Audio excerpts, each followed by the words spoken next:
Hello दोस्तों, जय हिंद। मेरा नाम अफजल है और आपका स्वागत है मेरे यूट्यूब चैनल अफजल लॉजी में। आज मैं आपको संविधान की विशेषताएं पढ़ाने वाला हूं कि संविधान की विशेषताएं क्या होती हैं। सबसे पहले मैं लिख लेता हूं ताकि आपको अच्छे से समझ में आए और ये वर्ड दिमाग में आपके बैठ जाए।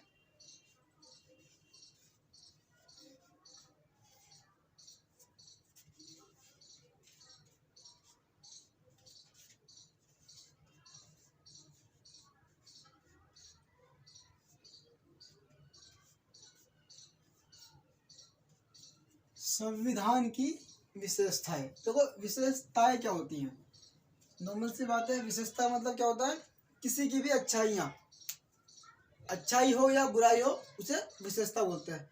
एग्जाम्पल की आपको समझाऊं, ये एक मार्कर है, इसका ऊपर का हिस्सा ब्लैक है, बाकी वाइट है और कुछ स्टिकर लगा रखे हैं इसके अंदर। इसकी क्या है, ये अच्छाइयाँ हैं। एग्जाम्पल और समझाता हूँ मैं।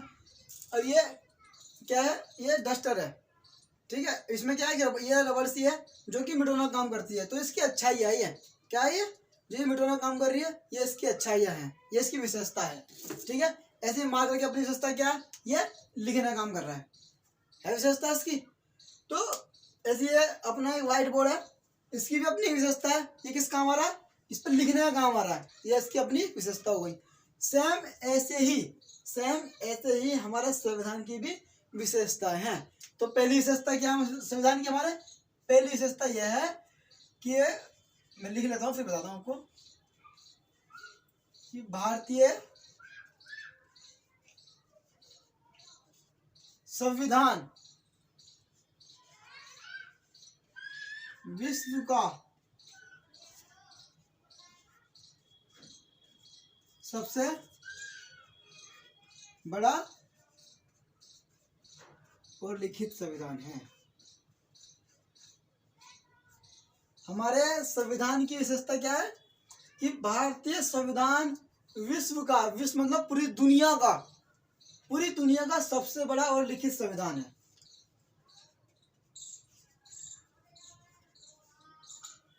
पूरी दुनिया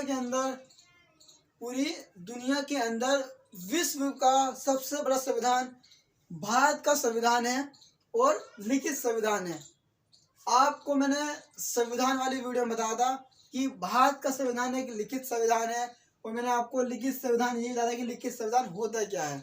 लिखित संविधान वो होता है जो कहीं पर लिखा गया होता है, जो आज भी मौजूद है, उसे हम लिखित संविधान बोलते हैं। एक संविधान बताया था मैंने आपको, अलिखित संविधान। अलिखित संविधान क्या होता है, जिसे कहीं पर लिखा नहीं गया, जो परंपरा पर निर्भर है, जो परंपरा पर डिपेंड है, जो सालों पहले पुरानी परंपरा चलती थी उसी को फॉलो करके वो कानून के रूप में देखते हैं, तो वह अलिखित संविधान होता है। और अलिखित संविधान सिर्फ इंग्लैंड देश का है, जो आज भी वहां पर अलिखित संविधान ही है, जो कि परंपरा पर निर्भर होकर संविधान वहां का चल रहा है। लेकिन भारत का कैसा है, लिखित संविधान है और सबसे बड़ा संविधान है। इसकी ये पहली विशेषता हो गई।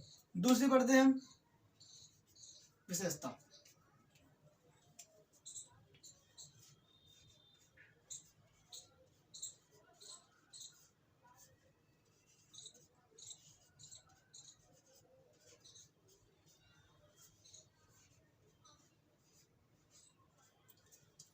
भारतीय संविधान की दूसरी सबसे महत्वपूर्ण विशेषता है आंतरिक व बाह्य स्रोत।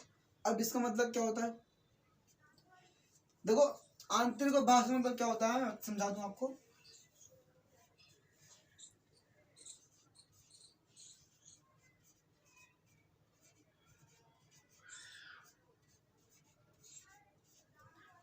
सन 1947 से पहले जब हमारा देश आजाद नहीं हुआ था, तो उस टाइम पर संविधान नहीं था, लेकिन उस टाइम पर एक अधिनियम था। उस अधिनियम का नाम क्या था, भारतीय शासक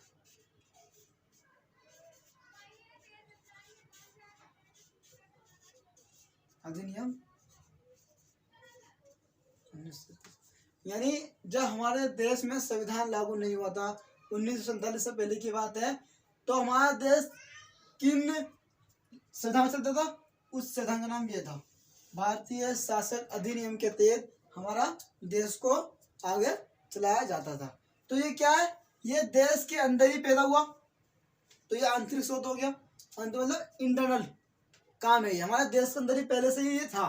तो जो भारतीय संविधान बना हमारा, उसमें से सबसे ज्यादा जो चीजें ली गई है, यानी कानून कैसे बनेगा, ये कैसे होगा, वो कैसे होगा, तो वो कहाँ से लिया गया है, वो इस अधिनियम से लिया गया है, भारतीय शासक अधिनियम से लिया गया है। और हमारा भारतीय संविधान इससे मिलकर बना है। ठीक है, ये स्रोत क्या हो गया, ये आंतरिक स्रोत है कि भाई अंदर से ही लिया हमने ये स्रोत, ये हो गया हमारा आंतरिक स्रोत। अब बात करते हैं बाह्य स्रोत क्या होता है।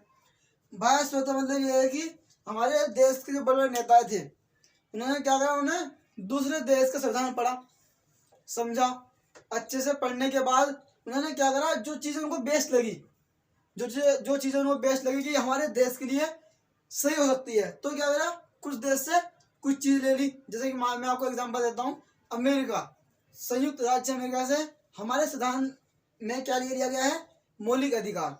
हमारे देश के नेताओं ने क्या बोला, समझा कि भाई यहाँ से क्या करो, मौलिक अधिकार इनसे ले लेते हैं, हमें ये सही लग रहे हैं, तो मौलिक अधिकार हम नागरिक को दे देंगे। तो हमने अमेरिका से क्या ले लिया, मौलिक अधिकार ले लिए। ऐसे अलग अलग देशों से हमने अलग अलग चीज ले ली। और इस आंतरिक और बाह्य स्रोत में एक अलग से वीडियो बनाऊंगा कि किस से क्या चीज ली गई है उधार, वो मैं आपको नेक्स्ट में बताऊंगा। फिलहाल के लिए आप समझो कि आंतरिक स्रोत क्या होते हैं, बाह्य स्रोत क्या होते हैं। आंतरिक स्रोत मतलब हमारे जो देश के अंदर से लिए गए हैं, वो आंतरिक स्रोत हो गए, और बाह्य स्रोत वो है जो हमने दूसरे देश से पढ़कर समझ कर वहां से ले लिया है, उसको अपने संविधान में शामिल कर लिया है, वो बाह्य स्रोत हो गए। ठीक है, समझ में आ गया।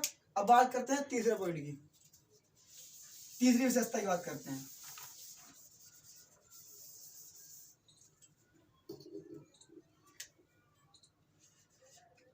तीसरी विशेषता क्या है हमारे देश की, हमारे संविधान की? तीसरी विशेषता हमारे संविधान की क्या है,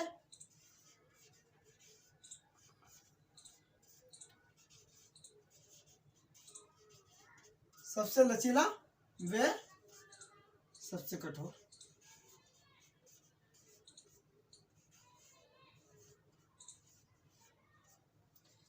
तीसरी विशेषता है हमारे संविधान की क्या है कि सबसे लचीला संविधान है हमारे देश का। लचीला मतलब यह है कि इसमें आसानी से बदलाव किया जा सकता है। क्या किया जाता है, बदलाव मतलब संशोधन। यानी सपोज करो, जब हमारा देश का संविधान बना था 1949 में, तब कंप्यूटर इतना ज़्यादा पावरफुल नहीं था, तो बाद में क्या हुआ, कंप्यूटर लाया गया।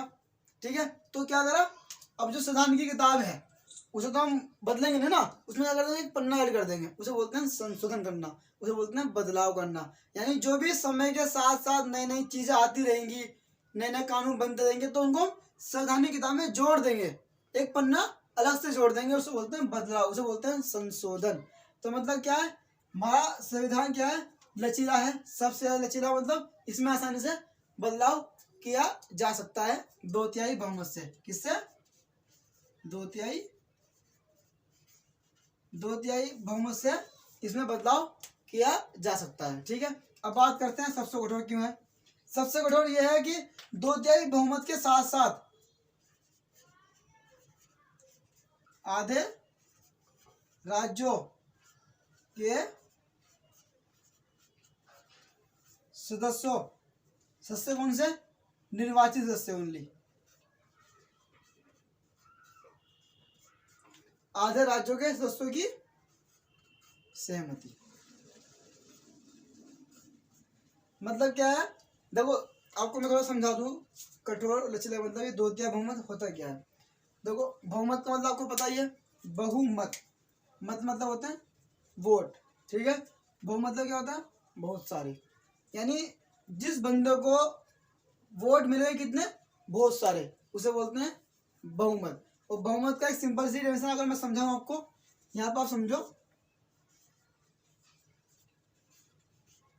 बहुमत, सपोज करो पूरे देश के अंदर हमारे पास कितनी है सीटें, 545 सीटें हैं। कितनी सीटें हैं लोकसभा की, 545 सीटें हमारी लोकसभा की हमारे देश के अंदर।